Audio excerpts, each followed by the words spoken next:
घर माटूरा हरा है नहीं हो झद रहे था ओला येती वोती ये टूरा बिगड़ गेगा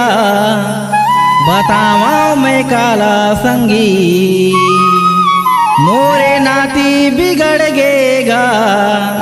बतावा मैं काला संगी।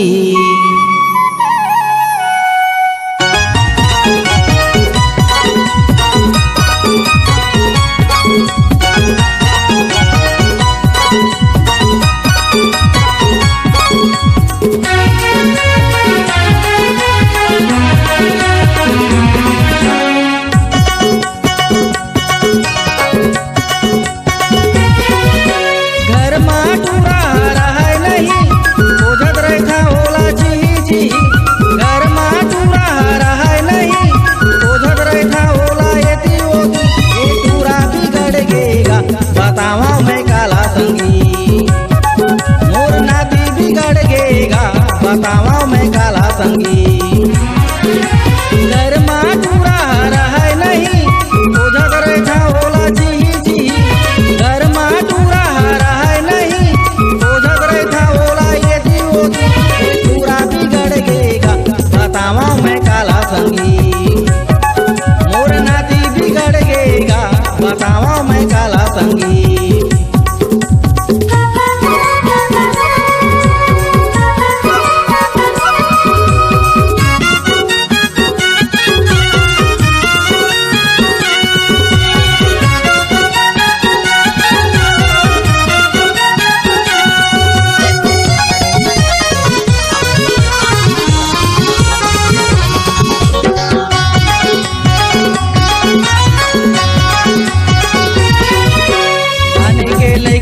बानी के टूरा माते हवे जमो रंग मा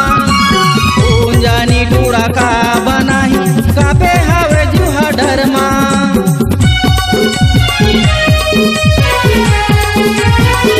आने के लेगा यानी बानी के टूरा माते हवे जमो रंग मा जानी टूरा का बनाही कापे हवे जुहा डर मा देहू दुहा था लाठी रे निकल जाही बाबू कौड़ी रे देहू तुहा था लाठी रे निकल जाही बाबू कौड़ी रे नमुता होगा हत होगा बतावा मैं काला संगी मोरे नाती बिगड़ गेगा बतावा मैं काला संगी।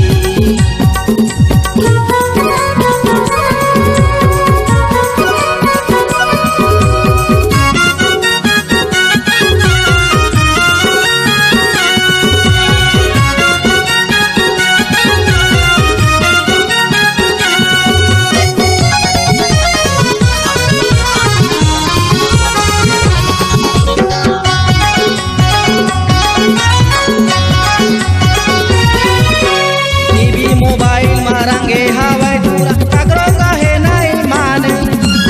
आधा रखा के मोबाइल हा बाजे जाने को लागो याद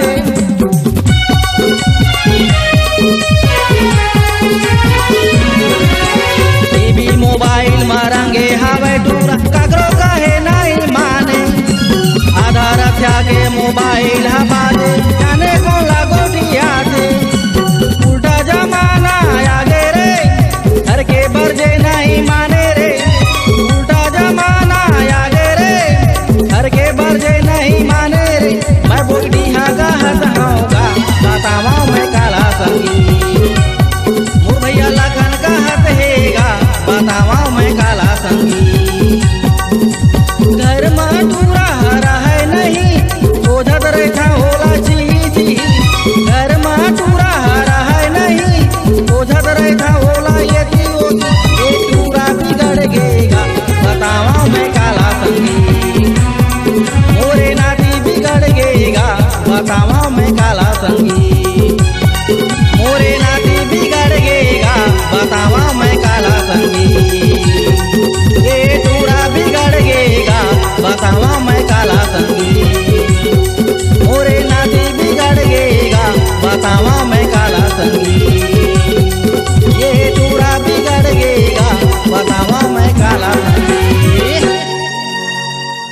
अगर आप अपनी आवाज को एक नया आयाम देना चाहते हैं तो चले आइए मल्टी ट्रैक डिजिटल रिकॉर्डिंग के लिए संपर्क करें HK म्यूजिक कंपनी, कोटा डबरी, चांपा, छत्तीसगढ़। मोबाइल नंबर है 9329238487 और 8085380339।